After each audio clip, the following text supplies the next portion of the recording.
तो मैं अपने मोबाइल में यहाँ पर आपको सारी चीजें दिखाता हूँ जो आपको स्क्रीन पर भी देखने को मिलेगी। अभी मैं अपना स्क्रीन यहाँ पर शो कर रहा हूँ, ठीक है जी।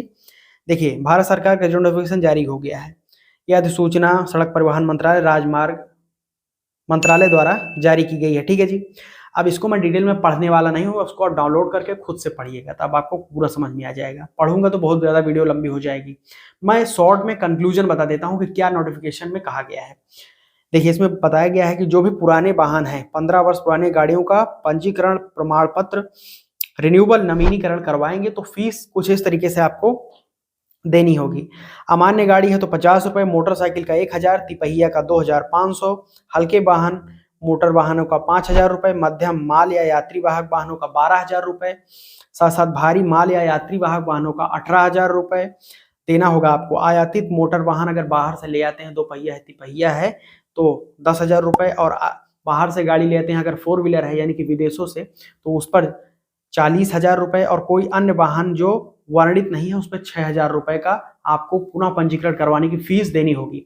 साथ साथ यहाँ पर फिटनेस टेस्ट भी फीस बढ़ा दी गई है। जो भी ऐसे वाहन जिनका आरसी नवीनीकरण फिटनेस करवाने के बाद में होता है, उन पर फिटनेस फीस ये लागू हो जाएगी, ठीक है जी। ये प्रस्तावित है, ठीक। अब 20 वर्ष पुराना अगर होने पर गाड़ी का आप पंजीकरण करवाना चाहते हैं तो अब देखिए कितना आपको फीस आपको देनी पड़ेगी। अब अमान्य गाड़ी है तो 100 रुपये, मोटरसाइकिल केस में 2000 रुपये, तिपहिया है तो 5000 रुपये देना पड़ेगा, हल्के मोटर वाहनों का 10,000 रुपये, मध्यम माल या यात्री वाहक वाहनों का 24,000 रुपये। वहां पर 12,000 था 15 वर्ष तक, अब 20 वर्ष पुराना होगा तो 24,000 रुपये देना पड़ेगा। समझिए, भारी माल या यात्री वाहक वाहन है तो 36,000 रुपये देना पड़ेगा, जो कि 15 वर्ष पुराना तक था तो 18,000 रुपये देना था, यानी कि डबल 100% यहाँ पर एक्सटेंशन फीस बढ़ गई है। अब इतनी ज्यादा आपको फीस आपसे वसूली जाएगी फिटनेस या फिर वहां पर प्रमाण पत्र नवीनीकरण करवाने के लिए जो रजिस्ट्रेशन का है, कि आप दे ही नहीं पाएंगे, इतनी भारी भरकम आपसे फीस वसूली जा रही है। आयातित वाहन है तो 20,000 रुपये, 2 पहिया 3 पहिया के लिए, वहां पर 10,000 रुपये थे। आयातित मोटर वाहन 4 पहिया उससे अधिक है, अगर बाहर से विदेशों की गाड़ियां लेकर आते हैं, यहाँ पर पंजीकरण करवाते हैं, 20 वर्ष पुरानी है तो अब 80,000 रुपये आपको देना पड़ेगा, ठीक है जी। और अन्य वाहनों पर जो वर्णित नहीं उस पर 12,000 रुपये आपसे लिया जाएगा।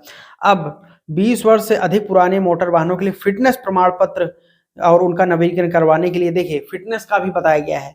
मोटरसाइकिल का मैनुअल स्वचालित दोनों का एक 1,000 रुपये आपसे लिया जाएगा। 3 पहिया हल्का मोटर वाहन है तो वहाँ पर 2,000 रुपये, स्वचालित का भी 2,000, मैनुअल का भी 2,000। मध्यम माल या यात्री वाहक वाहन है तो उसका यहाँ पर आपसे 2,600 रुपये, स्वचालित भी और मैनुअल भी, ठीक है जी। भारी माल या यात्री वाहक वाहन है तो मैनुअल 3,000 और स्वचालित भी 3,000 रुपये। 8 वर्ष से अधिक पुराने मोटर वाहन परिवहन के लिए फिटनेस उनका नवीनीकरण, 8 वर्ष पुराना अगर कमर्शियल व्हीकल है तो देखिए 200 रुपये है। 15 से 20 वर्ष के लिए यहाँ पर 1,000, और 20 वर्ष से लेकर 2,000। 3 पहिया के लिए 8 वर्ष तक यहाँ पर आपको 200, उसके बाद 15 वर्ष तक 3,000, फिर 20 वर्ष बाद 7,000 रुपये। हल्के मोटर वाहन है तो 8 वर्ष तक यहाँ पर 200, 15 वर्ष तक 7,500, और 20 वर्ष बाद 15,000 रुपये। फिटनेस का बता रहा हूँ, फिटनेस नवीनीकरण, फिटनेस रिन्यूएबल जो होता है उसका, ठीक है जी। अब मध्यम माल या यात्री वाहक वाहनों के लिए 9 वर्ष, 10 वर्ष, 11 वर्ष सब कुछ बताया गया है। 13 वर्ष, 14, 15, 20 तक है ये। क्रमशः यह है 800, 1,000, 2,000, 4,000, 6,000, 8,000, 10,000, 20,000 तक ये जाएगी फीस। अब भारी या पर सबसे ज्यादा जो हैवी मोटर व्हीकल्स हैं तो उनके अगर फिटनेस नवीनीकरण करवाते हैं तो 9, 10 लेकर 20 वर्ष तक के लिए फीस बताई गई है, जो मैं आपको नोटिफिकेशन दे दे रहा हूँ, जाकर डाउनलोड करके पढ़ लीजिएगा। क्रमशः 400 से लेकर 25,000 रुपए तक आपको फीस देना पड़ेगा, ठीक है जी।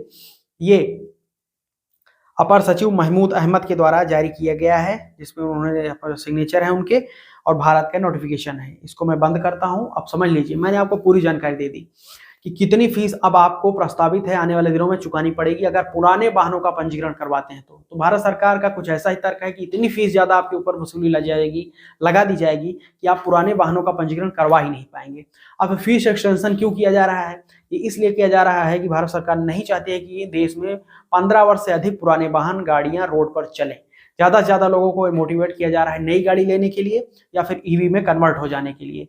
बाकी आपके मन में क्या इसके ऊपर यहाँ पर प्रश्न निकल रहे हैं, कोई डाउट, कोई क्वेश्चन हो तो नीचे कमेंट करके यूट्यूब पूछ सकते हैं। पर्सनल एडवाइस एंड सुझाव के लिए मुझे इंस्टाग्राम पर फॉलो करके मैसेज कर सकते हैं। लिंक डिस्क्रिप्शन में आपको मिल जाएगा, फेसबुक पेज का भी, एक्स का भी, ठीक है जी। और ग्रुप को फॉलो कर लीजिए, उसे ग्रुप में ये नोटिफिकेशन में भेजने वाला हूँ, ठीक है जी, जा रहा हूँ, उसे मैं भेज दूंगा, उसको डाउनलोड करके पढ़ लीजिएगा।